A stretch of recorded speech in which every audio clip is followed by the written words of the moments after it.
Get two jokes this week. The first one specifically has Roy's approval, which I will tell you why in a minute, but I sent it to him ahead of time because I knew he wouldn't be here and got his approval on it. So I thought of telling you a joke about sodium, but my wife said, nah. Chemistry joke. So Roy's a chemistry major. He liked it. Julie liked it. All right. One more. Police are looking for a petite psychic. There's now a small medium at large. Oh, come on. You like that one, Don. That's good. Not so I went like a little sciencey and then, I thought that was good. Roy liked both of them, to be clear, and I think Margaret did too. And actually, I'm going to pause for a second now that I mentioned Roy. Roy has been updating me on Margaret. She is home as of yesterday, I think. Everything went really well with the surgery.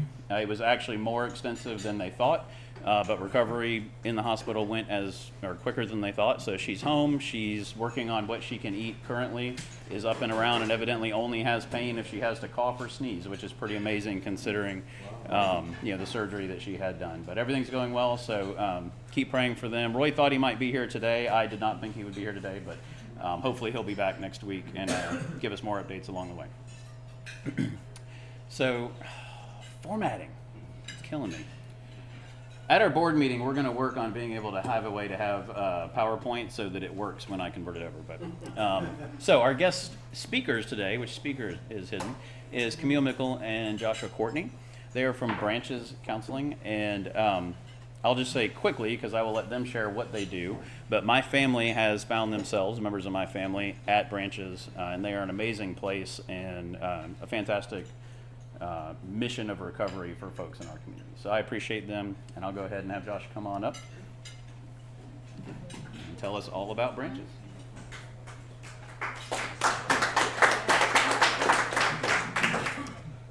Thank you, and I like the jokes. I'm a dad joke fan. I do like the jokes. I have a high school senior at Central Magnet School right down the road, and he was fantasy football. And I know you all are doing some kind of football. He was playing fantasy ball with friends, and they had a kind of a bet going on where the loser of the league had to enter into the school talent show and perform this series of the most corny dad jokes that they all put together for him. My son lost, and he's a very shy. He had to get in front of the entire school and say these just the corniest dad jokes in the world to the whole school. So anyway, but I appreciate a good dad joke. My wife is actually, when I told her recently that we were coming here to share, she said, I'm speaking at Rotary too, actually. She is the school counselor for the Rutherford County Virtual School, and I believe she is sharing next month. So make sure you let her know how great that I did, and that if I shared, let her know I did better. So just let her know. My first experience with Rotary was around 15 to 20 years ago, and I wasn't too familiar with Rotary Club, except my wife's grandfather passed away. And at the time I was a youth minister, and my mother-in-law asked me to perform a funeral. And so in doing so, I began kind of dig in and learn a lot about my wife's grandfather. And a big part of what I learned that he was very active in Rotary Club. It wasn't here in Middle Tennessee, but in West Tennessee. Very active in Rotary Club. And so I learned a lot about that and just what that meant in his life and what it said about him. In fact, much of the funeral, I kind of think the message on that, on his service over self and just kind of who he was as a part of Rotary.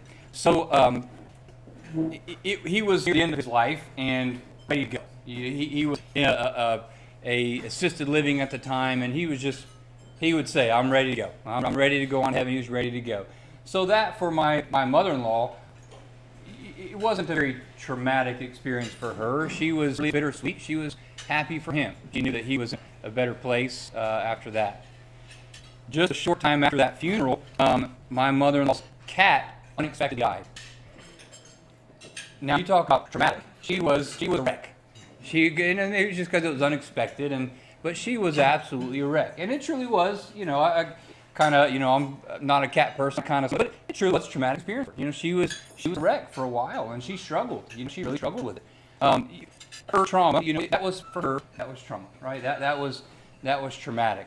We all have different traumas. People experience trauma with different things. Some people experience the same thing, and to them it's traumatic, and for others it wouldn't be. But one thing about trauma is that more than 70% of us will experience something traumatic in our lives, that we will experience trauma. I want to share to you today a little bit about trauma, and then talk to you about branching and a little bit just about us and our organization and how we can help through trauma. But as I said, the lifetime prevalence of trauma is greater than 70%. Whether that's a single incident, a traumatic event that someone experiences, or whether it's a long experience, something like abuse in the home or something like that happens over time. But trauma happens a lot. What trauma is a lasting emotional, psychological, or physical response to a deeply distressing or life-threatening event that overwhelms an individual's ability to cope. My family has experienced trauma at 70%.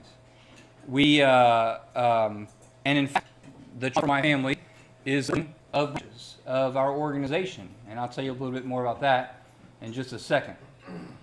But I was kind of aware of my family. I was a senior in college. I was just days away from graduating, living in an apartment in Nashville. I attended Trevecca University, and I can remember just feeling, excited, optimistic, hopeful. All the good days ahead, about to graduate college, and excited the future may hold. I received a knock on my door in my apartment, and my mom was standing there, and I could tell that that something was wrong, and she was shaking and quivering. I could tell she'd been crying. And all she mentioned, I can still remember to this day, she said, it's happening again. Your dad's doing it again. And I said, do what? And what do you mean again? I had no idea. And she proceeded to tell me that she had caught him with someone else, that she had seen him with someone else. And for me, learning that was going on at that time, and then also learning that it had happened several times before, that she said again, and she thought I had known. Now, I will say, I'm not, spilling the beans on my dad's past that isn't made public. Let's talk to Mr. John Seguin. He wrote a book about this. It's called Failure and How I Achieved It. A great book on failure and a story of redemption, reconciliation, and a story of branches. I'll get there in a second. But that day kind of began something kind of traumatic in my life and opened my eyes to the trauma within our family that my mom had experienced for years, right? And that day began to kind of unfold for me in my life. So our family at the time, it all kind of came to light that time. And our family basically split. My mom, myself, my younger brother, who was high school at the time here in Murfreesboro, all split and basically kind of left my dad, and he was alone. My mom had always stuck with this side many times before, but this time it was time to kind of part ways. So we did that.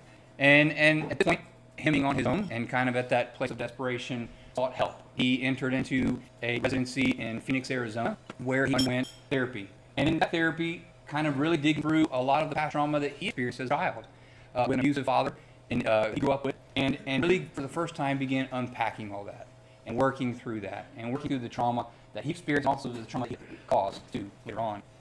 He worked through that some time, and then after coming out of that, continue on with individual counseling therapy, and then also, it's like very clear spiritual healing as well. I was part of that healing process for him, and it was both the spiritual and the professional help that he received through counseling.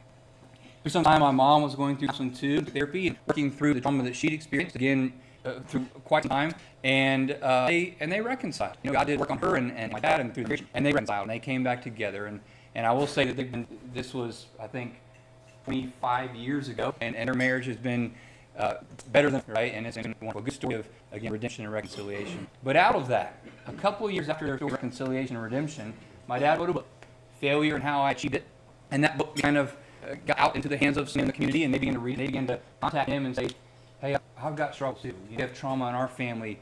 I've had something, and he began basically seeking some. I was after so he began counseling these men, and then it began to come to more people coming to my dad, and before long, he felt called by God through much prayer to start counseling, and so started. Branch was born in 2007 and I think I'm gonna get to these slides. I don't want to pass the slides up. Well, wait a second.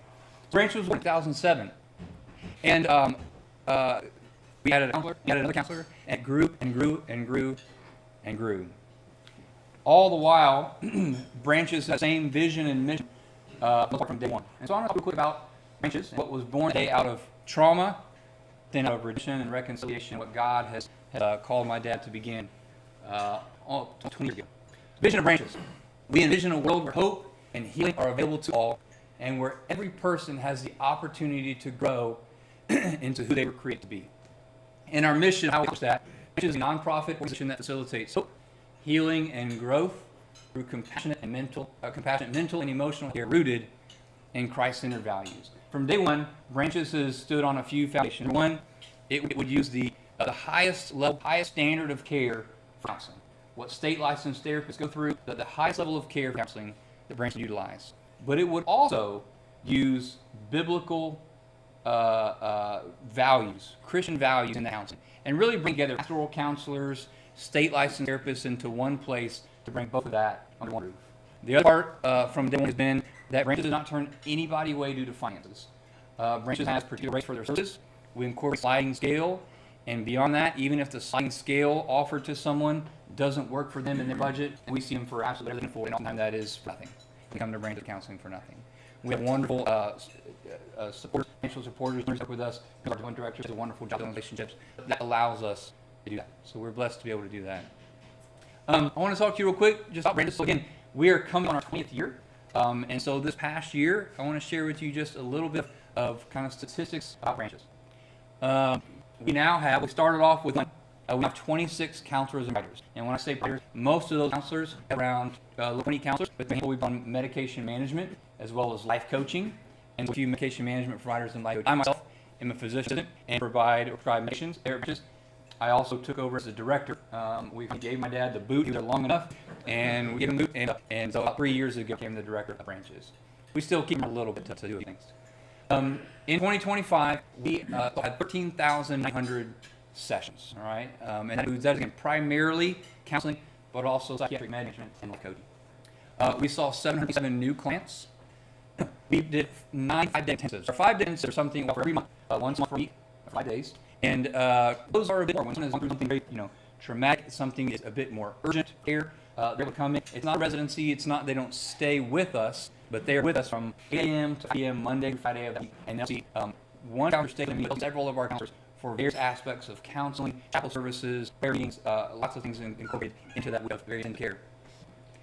6 Mary Med trauma workshops. 20 years ago, when I was in Arizona, he was called PCS.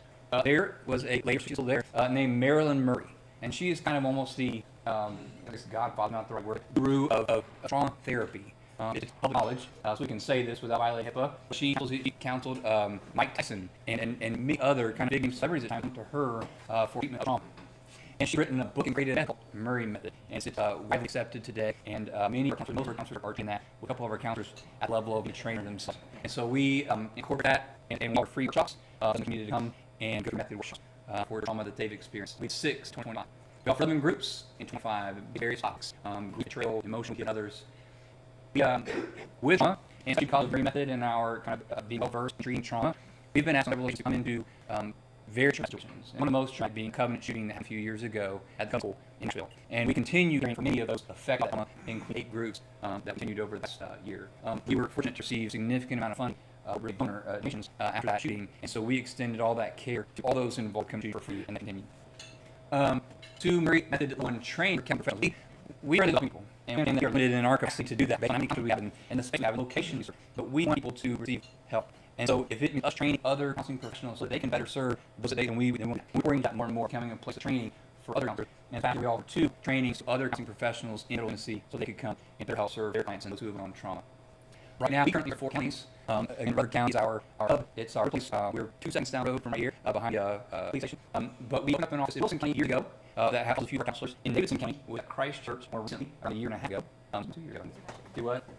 Right after the Covenant shooting, we just opened at Christ Church. A few of our counselors in Davidson County, and then just recently we partnered with the Experience Community Church to open up within their space in Camille to begin seeing there.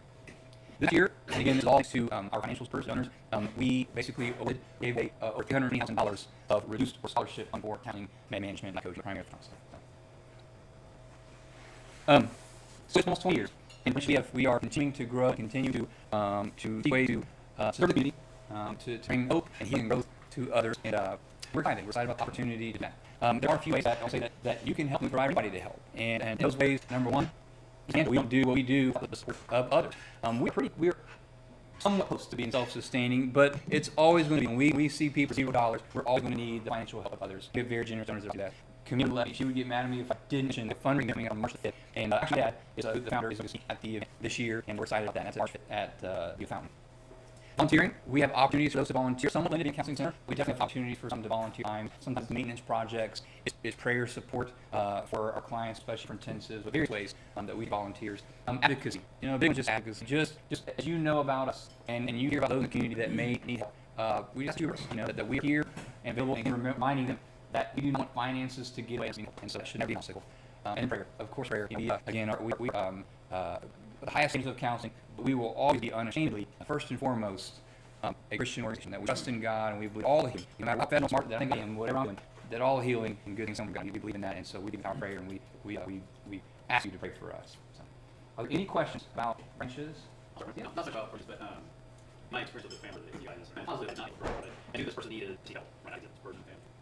We were right there in a big blow up, I'm sure it's not able to. So how would you suggest when someone sees a member or whoever it is, how do you approach fighting that person towards counseling, letting them know, hey, this is something you really need to help, not the idea. Right. Not it, out there, right? It could have been done better. Yeah, that's what I'm asking. That is tough, that's like if I was my wife and I know she needs something, how do I get her? There's no way to say it, right? No, that's tough. And, I think it's just always approaching everything with a sense of compassion, a sense of humility, a sense of knowing that, I'm not, that I know that somebody need counseling, but knowing that, we all could use some help. We all use counseling. I think approaching it opposite, coming from humility, and that's substitute for them to say, hey, you need help, you may could use help. That's up here, we'll see sometimes. So there's not a perfect answer to that. I will say that even if we have a wonderful intake coordinator, and sometimes it's just even getting connected, saying, hey, we have someone, not to say, hey, we're going to go talk to her to sign up for counseling, but this may be someone that you could talk to see what options the branches have, and to see how branches may be helping in the situation. And you can kind of pull her in that direction. And to not hear it from a family member is probably more important too. Yeah, and I'd say any of the ways you just said. Not the best moment. Yeah. That's good. Are there any and I appreciate everything is individual, but if you're looking at somebody, that you maybe need some help, Sure. And I guess it kind of depends on what those are, whether if we're talking about depression or trauma or PTSD, what those things are. But lots of things are just, especially if you know someone well and you can see changes in their behavior, they're just acting different. Especially if they're isolating, if they're pulling away, if they're not doing things that they normally like to do, their hobbies, interests, they're performing well at work. Those are the big things you're watching out for. What changes in their behavior are occurring, and again, sometimes it's we don't know exactly what they've been through, and different may be dramatic to one person, not the other, like I mentioned earlier. But no matter what they've been through, they're acting different. It could be that they're experiencing some symptoms of from trauma or PTSD or depression or anxiety. And so, yeah, that's the question. John from First Presbyterian. Yeah. I mean, so we, as I'm always grateful for our individual members and that way. Thank you. I think, for years of ministry, I've seen things that involve the issue and also the issue. I think years ago, online, pornography addiction, clearly, all of a sudden, AOL, all of a sudden, that issue was an issue. Now, I think what I'm seeing, and that's really honestly, I'm starting to see prepubescent tablet addiction. I was with my friend John when we were talking about videos we've seen where parents take a tablet away from a child and the kind of how addicted that is to a child. The other thing that I'm seeing is really to me is pubescent teenager online sports games using the phone, and I'm seeing it in ways. I don't want to use the word evil, but actually where parents aren't really understanding what the issue is until all of a sudden their credit card gets on it and they realize just what they've created. In fact, in one case, the parents put the app on their child's phone. Let's give them $100 and play with it. Yeah. And it became a $2. Right. It's all that. First of all, I wish, these things right here. I wish we could go back 20 years ago and do what we all were stuck to. But I wish we could go back to a flip phone or even before that, because you're right. The addiction, whether it's a sports game, pornography, whatever it is rampant. So my son just turned 18, and I think on some of these apps you can get between you 18. So some of his friends doing this. Of course, I had to tell him, I said, listen, you see all the commercials all over the place for that? And he said, yeah. I said, how much those commercials cost? Millions of dollars. He said, where do you think they get that money? From you're losing. So, but yeah, losing. Yeah. So it's true. I mean, when these things that hit, whether it's pornography, the just a Facebook, instant things of scrolling through Instagram, things, just videos of hit the gambling, the chance of winning, and all this dopamine fights, and we get addicted, especially for prepubescent, adolescent, where that means just that the brain forming, and we can't control that dopamine. Then it's like, whether it's flipping through Facebook or something worse, gambling, pornography. Yeah, it's the addiction. You're right. It's a ton, and so we see a lot of kids right now for those particular issues. And so yeah, you're right. I don't know if it's necessarily a question there. I'm agreeing with you. Sure. Yes, it is. Like you were saying, Oh, I do. We do. Sure. And even my kids, as an 18-year-old and a soon-to-be 15-year-old, and it's just it's we don't know these things. We've got sure. So, just in a conversation I was having yesterday, a friend of mine from high school, for 40, he's a teacher, and in the conversation, he was given the option of going to rehab and doing all that with his family. I was thinking, he said, hey, I've lost 60 pounds in the last 4 months. I don't really how you doing that. And he said, my wife gave me a shot every week. And I said, how's it working? He said, you know what else is interesting? He said, I don't have to drink anymore. And I was like, what do you mean? And he said, well, it just doesn't taste good to me because I started getting a shot. And his wife was on speakerphone. I said, wow, are you kidding? I mean, this whole new thing for the GLP-1 stuff. I mean, people go the whole market. And I said, yeah, they've been testing it and it's fixing to be released for patient. So later, I spoke to another person that has been taking it. And they said they had lost a lot of weight, but they also said that it is showing that it is having a positive effect on addictions like gambling, potentially, as well as alcohol, as well as weight loss and all this stuff. And somehow or another, it is working on pleasure receptors in your brain, the dopamine. And so, recently, are you seeing anything like that? Any research, anything you're working with? Well, so I've heard that. I haven't dug into that, and I haven't dug into the research. I have heard the same things, and I think read briefly about it.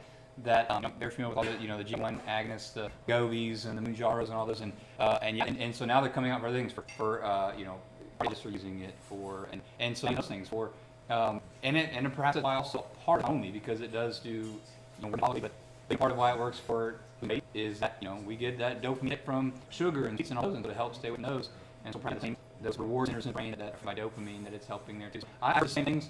I'm going to see where it goes for sure. You might do something. It's something that helps everything you're trying to do. That's just a bonus there, right?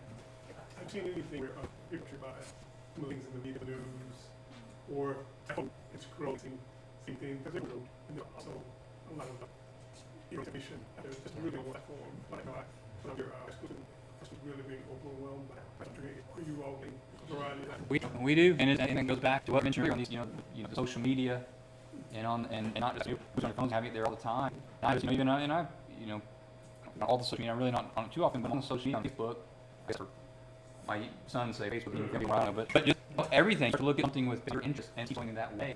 And then you're fed things so much inside one direction, and much is even false in the direction. So, and AI creates stories and pictures that are fake, but they're so on the side of the other, and it completely polarizes people. And it makes it still this fear, anxiety, and fear and anger over everyone else who's not getting everything you're seeing that sides with you and how you think. And yeah, and we see that all the time. We see that, and we certainly try to, branch there. Say, we rely on the Bible, not left wing or right wing or we just want to stick to counseling things in Scripture, and so both sides. We see people from both sides, the fear and anxiety of being politically polarized for sure. So.